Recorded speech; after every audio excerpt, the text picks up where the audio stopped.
Салам достор, бүгүн айран уйтайын деп жатам. Кеби келгенде айран эң эле оңой жасалуучу азыктардын бири да. Мисалы сүттү бышырасың, белгилүү температурага чейин муздатасың, анан уюткусун кошуп аралаштырып 4-5 саатка жылуу жерге ороп койсоң, айран даяр да. Бирок айран даярдоого келгенде өзүнө жараша спецификалык өзгөчөлүктөр бар экен да. Анда иш башынан болсун. Адегенде эле сүттү кандай идишке бышырсак жакшы болот деген ойдон баштайбыз да. Себеби дегенде кээ бир идиштер сүттү бышырсаң асты тартып кетет да. Сүт өзү жыттарга назик азык болгондуктан ошол күйүп кеткен жыты кийин айранда да сакталып калат экен да. Мен өзүбүз үйдө колдонуп жүргөн эле казанга бышырайын деп атам. Себеби дегенде казан биринчиден алюминий сүттүн астын көп тартырбайт.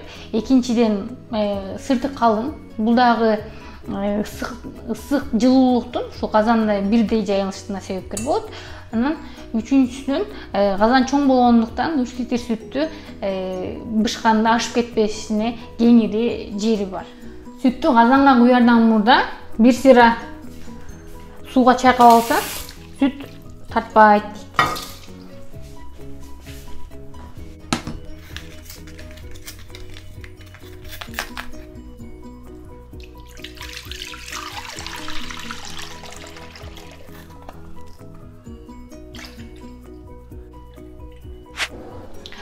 Сүттү казанга куюп астын ачкандан кийин момундай жыгач кашык коюп коем.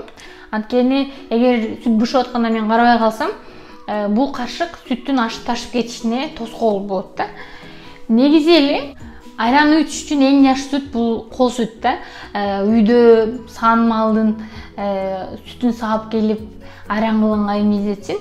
Бирок дүкөндөрдө сатылган пастеризацияланган сүттөрдөн да айран кылса болот. Ал жерде маани бере турган нерсе бул 1 күндөн 6 күнгө чейин сактала турган сүттөрдөн айран жакшы болот. Айран жасалбай турган сүттөр болсо бул ультра пастеризацияланган сүттөр да. Буларды мөөнөтүн узакка чейин сакташ үчүн ошол сүт өндүрүүчүлөр ультра кызгылт нурлар менен сүттүн ичинде болгон бардык бактерияларды өлтүрүп коет. Бактериялар болбогондуктан ушул уютку сүттү уюта албайт да. Ошондуктан сүт тандап жатканда дагы ошол сүткө маани бериш керек. Сүт акырын кайнай баштады. Мисалы түрк аялдарынан байкашымча, алар сүттү бир бышырып эле өчүрүп койбостон, мындай жарым саат сапырып кайнатышат экен да. Себеби дегенде сүттөгү суулар канчалык бууланса, айран ошончолук катуу болот дешет.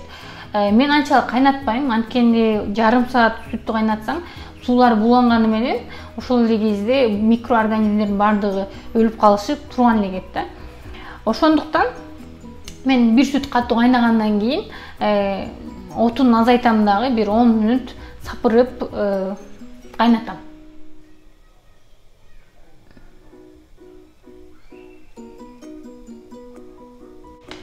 Сүттү ушинтип сапырып турам.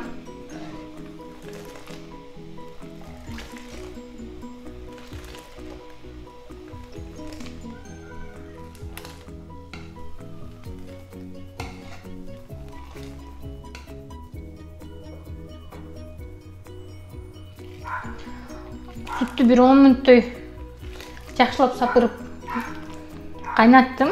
Сүт азая да түштү. Эми сүттү чекеге алып муздашын күтөбүз. Сүттүн каймагы үстүнө чыгып, муздай баштады. Бирок уюта турган температурага келе элек. Ошентсе дагы каймагын алып, сүттү уюта турган идиштерге куя баштайм.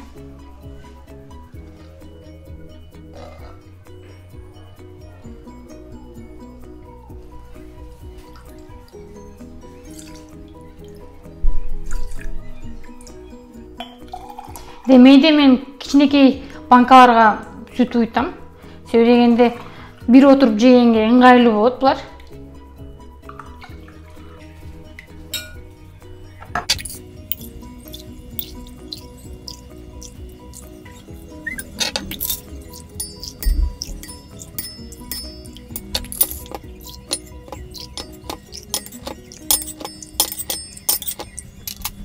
Сүттүн ыңгайлуу температурага келгенин кантип билебиз?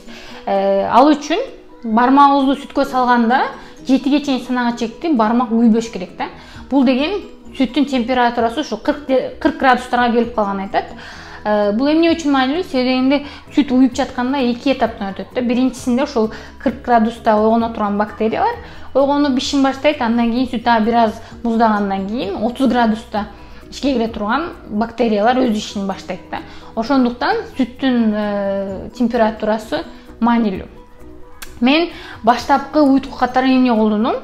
Биздин дүкөндөрдөн айран табыш кыйын. Көбүнчө кефир болот, бирок кефир бул сүттүн азыктарынын башка түрүнө кирип кетет да. Мен простокваша колдондум. 2 кашык простокваша, казандын астында калган жылуу сүттөн бир аз кошуп,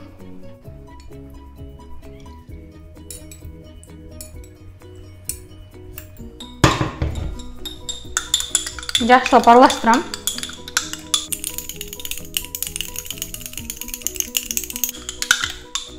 Эми ушул простоквашадан бир аз кошуп аралаштырып жатам. Бисмилла.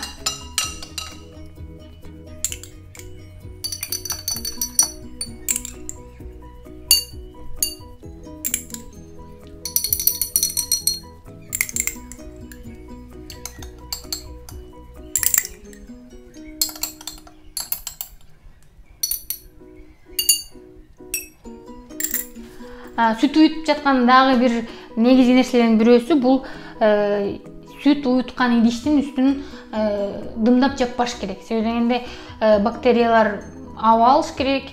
Кээ бирки ошол булан суу бүтө элек сүттүн суулары буланып чыгып кетиш керек да. Ошон үчүн мен капкактарын тескери жабып жеңил уруйм. Себеби дегенде азыр жай мезгили болгон үчүн көп калың уруунга деле muhtaçlık yok.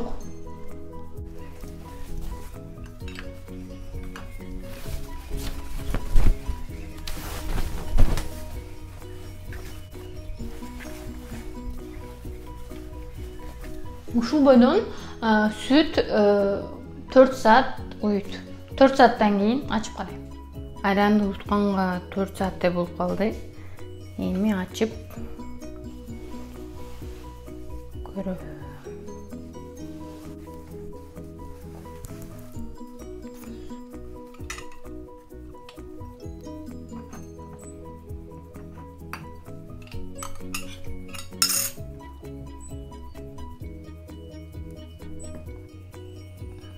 Эми айрандарды 15 мүнөттөй ачык коюп, анан муздаткычка алып коебуз. Айрандар даяр. Айрандарды кечээ уюткан болчумун. Түндүр окумунда уюду. Андан кийин түнү бою муздаткычта туруп, жакшылап катыды да. Аңтарсаң дагы айран түшпөйт. Айран өтө пайдалуу азык. Үйдө кылып көргүлө. Дайыма кылып жүргүлө. Кийинки видеолордо көрүшкөнчө.